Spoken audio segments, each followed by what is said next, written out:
আলোক স্বল্পতার কারণে স্থগিত হওয়া ফেডারেশন কাপের ফাইনাল ম্যাচের ব্যাপারে সিদ্ধান্ত নিয়েছে বাফুফে। পুরো ম্যাচ নয়, বরং অতিরিক্ত বাকি 15 মিনিটের খেলা চালিয়ে যাওয়ার সিদ্ধান্ত নিয়েছে তারা। আগামী 29 এপ্রিল ময়মনসিংহের রফিক উদ্দিন ভুইয়া স্টেডিয়ামে ম্যাচের বাকি অংশ অনুষ্ঠিত হবে। ফেডারেশন কাপের ফাইনাল ম্যাচটি হয়েছে ফাইনালের মতোই। ম্যাচের শুরুতেই গোল পেয়েছে দুদল, এরপর আক্রমণ পাল্টা আক্রমণে কেঁপেছে দুদলের রক্ষণভাগ। কিন্তু কাঙ্ক্ষিত সফলতা আর আসেনি। মাঝখানে হয়েছে দুদলের খেলোয়াড়দের মধ্যে শরীরী লড়াই। সব উত্তেজনায় পানি ঢেলে দিয়েছিল কালবৈশাখী ঝড়। প্রায় ঘণ্টাখানেকের সেই ঝড়ে উড়ে গিয়েছিল অস্থায়ী প্রেস বক্স, উল্টে যায় ডাগ আউট।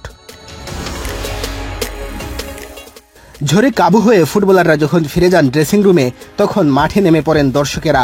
বৃষ্টির সাথে তাল মিলিয়ে শৈশবের দুরন্তপনায় মেতে ওঠেন সবাই। ঝড় থামলেও মাঠে পানি জমার কারণে ম্যাচ শুরু করতে হয় 1 ঘন্টারও বেশি সময় পর।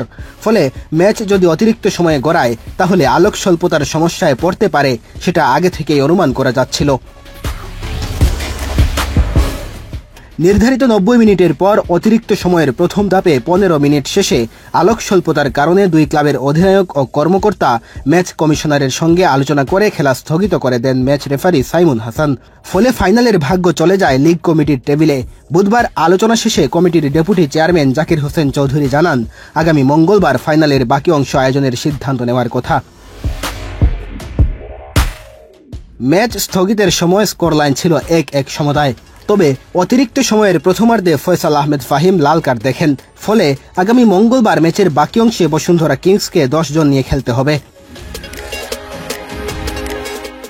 লিগ কমিটি জানিয়েছে, বাইলজের নিয়ম মেনেই এমন সিদ্ধান্ত নেওয়া হয়েছে। নিয়ম অনুযায়ী খেলা অতিরিক্ত সময় গড়ালে 2 অর্ধ মিলিয়ে 30 মিনিট খেলা চালাতে হয়। এরপরও কোনো সমাধান না আসলে তখন টাই ব্রেকারে যেতে হয়। যেখানে খেলা স্থগিত হয়েছে, ঠিক সেখান থেকে ম্যাচ শুরু হবে। দলের কোনো প্লেয়ারের পরিবর্তন হবে না, এমনকি ম্যাচের কোনো কিছুতে পরিবর্তন আনা যাবে না। দ্বিতীয় দফা ফাইনাল খেলতে যাওয়ায় ক্লাবগুলোর ব্যয় বাড়বে। এগুলো নিয়ে বৈঠকে কোনো আলোচনা হয়নি বলে জানিয়েছেন জাকির।